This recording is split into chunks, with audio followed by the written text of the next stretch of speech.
Okay, so yeah, let me quickly share my screen. Let's see, how do I share my screen? Let's go very quickly. I can share my screen. Okay, share screen. I don't see a place to share my more. Edit profile. How do I share my screen? Just share screen at the bottom. Yeah, that's what I want. Okay, share. Okay, guys, so you can see my screen here, correct? All right. So okay, awesome. So I've compiled these MTV 420 notes, as you can see.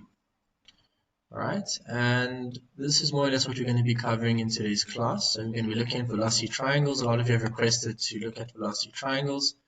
We're going to look at flow turbines. We're going to look at axial flow turbines, thermodynamic properties, and centrifugal pumps. Right? But it's very, very important that you understand the concept of first velocity triangles, right, and axial flow turbines, because that's the bulk of the marks in this module. Generally, axial flow turbines, axial flow compressors, these two go hand in hand, and also the thermodynamic properties. So this is the core of MTV. This is the foundation of MTV. Centrifugal pumps, yeah, you get a couple of marks for them, but the bulk of MTV comes from this, right? So as you see here, this is what the standard turbine looks like. It's very big. You've got turbine blades, right? And essentially, with turbines and compressors, how you know the difference and the idea behind them is so axial flow turbines, they convert hydraulic/pneumatic energy into mechanical energy. Right? So what I really recommend you guys do is, as I'm speaking, do write down notes. Have your book open as you would for any lecture, and yeah, please take down all these notes. So yeah, so hydraulic/pneumatic energy is converted into mechanical energy, because ultimately what you want to do is you want to turn a turbine so you can generate electricity, as we know with ESCOM and all of that. So generally the turbines that we study in MTV 420 are axial flow turbines, Bolton turbines, and Francis turbines. And then the other way around is you want to convert mechanical energy into hydraulic energy. So you want to increase the speed of a fluid, you want to decrease the speed of a fluid, you want to manipulate the speed of a fluid, or the pressure of a fluid ultimately. So so when you're converting hydraulic energy into mechanical energy, you're obviously going to be decreasing pressure on the fluid, so this takes work from the fluid. Here you give work to the fluid and you increase its pressure. So how we do that is we've got centrifugal pumps, we've got axial flow compressors, and we've got reciprocating compressors. So this is the scope of just the devices or the turbofluid machinery available to manipulate fluids. Right? So what I really recommend you guys do is, and this is, I can't emphasize this enough, get an A4 paper out and write down all your equations. That as you encounter problems, as you do past paper questions, and you're looking at memos, you want to write down all the equations, it's like your cheat sheet. And this was standard in MTV 420 last year and the years before. Whenever you arrived to a semester test, you needed to have your cheat sheet. Well, I'm not too sure whether you guys will be writing exams on campus this year, because lockdown has gone down.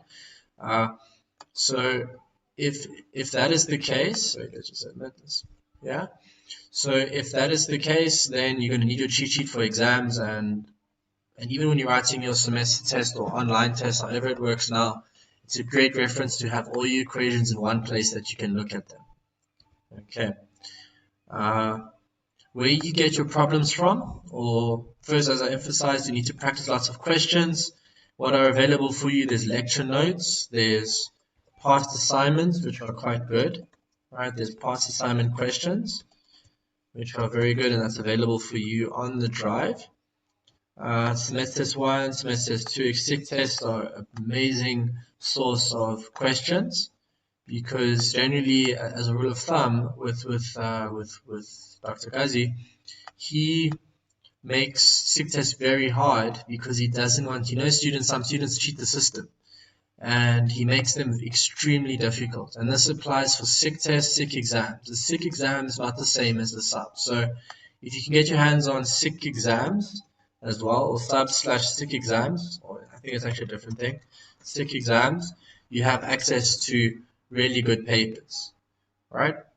Another thing what I really recommend is you guys look at sub 2019 if you can get your hands on it. All right, sub 2019. This was from last year. It was really good. I think I actually do have it, so I'll send that through to you guys. Right. Then what we do is we have these Google Drives available for you. Right, and so MTV is a matter of just organizing questions and doing them, right? So you need to have your questions organized. If you look at this drive that's available that I just showed, so this is MTV section by section, right? Obviously, it forms part of a bigger Google Drive, which is this MTV 421. But if you want to get access to it, you must go to test. Wait, let's just minimize the screen.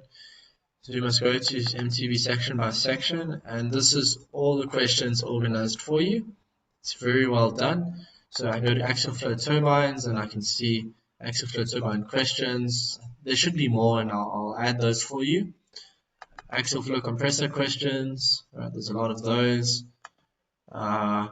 Francis turbines, Bolton turbines, everything's there for you. All right, some of them do include notes. These were not written by me, but some hero, some student last year wrote these notes. They're very good. All right. Another great source, I think there is also, let's quickly look through the drive so that we're all on the same page. Another great source is, I think there are these assignments here that's available, so 2017. Yeah, here we go, 2017. Let's quickly see here. You got these tutorial questions, which are really, really good, and they got all the solutions. We'll look at one of them today. Right, so you got all these tutorial questions for you here. They're very, very good. Right. Okay, so you want to have your problems organized. You want, yeah, that's pretty much it. Let's quickly see now. Okay, so I have, yeah, here's our notes, right? How to study MTV. So before we jump into the theory, because obviously this is the first class, and you guys are the lucky ones. All the other students that haven't decided to join today's class, they're not going to really figure out how to study this module. And that's probably the ultimate thing before you get the theory, before I explain everything to you, is you have to have a framework to study it, because this is a very, very disorganized module. It's not like other modules that are structured. The reason why MTV is hard is it's extremely disorganized, and these exams are extremely, or the tests are very hard. So you put those two together and you got a very difficult module, right? Obviously, I'm going to be doing my best to structure it with these notes for you and explain all the most relevant theory. But generally what you want to do is you want to watch a YouTube video to get the idea of the specific section. You want to read through the introduction of the textbook section. So there is the textbook, which is available on the drive if you haven't already bought it. So if you go through the, let's see, textbook and solutions, you don't have to go through textbook questions and textbook solutions and all of that. There's so many problems, you're just going to waste your time. There's so many past paper problems that you honestly going to waste your time. All right. So there's this textbook here. I believe there's another one as well. So one textbook covers turbofluid machinery. The other textbook covers the thermodynamics. So turbofluid machinery has to do with all your velocity triangles, your work, your powers. Yeah, pretty much all of that. So there is a textbook available here. What you want to do is you want to read through the introduction of the specific section or what you're looking at. Just get their idea. The goal is to just get the idea. And once you've got the idea, where were we? Once you've got the idea, then look for, now the next goal is to look for important equations. Generally, you don't really need to look through them in the textbook because the textbook has so many different equations. Sometimes it uses different notations. Generally, what you can do is just go through past tutorial questions, look at members for equations, past paper questions, look at members for equations. And generally, how you learn this module is you get the idea, you look at past papers, you look at the memos, and you just then you go to the textbook to understand what the equations mean in the memos. That's pretty much how I got through MTV last year. Obviously, consulted a lot with Gazi to understand things as well, because you need to obviously still understand what's going on. Okay, so I hope that all makes sense. Do you guys have any questions regarding MTV before I continue with velocity triangles? Because that was just introduction. Do you have any questions? Yes, no? Okay. Okay, so let's get into velocity triangles. Okay, so velocity triangles okay, so velocity triangles, right? Wait, just give me 1 second. I just want to see that everything is working fine here. Anyway, I don't know. Wait, just give me 1 second, right? I just want to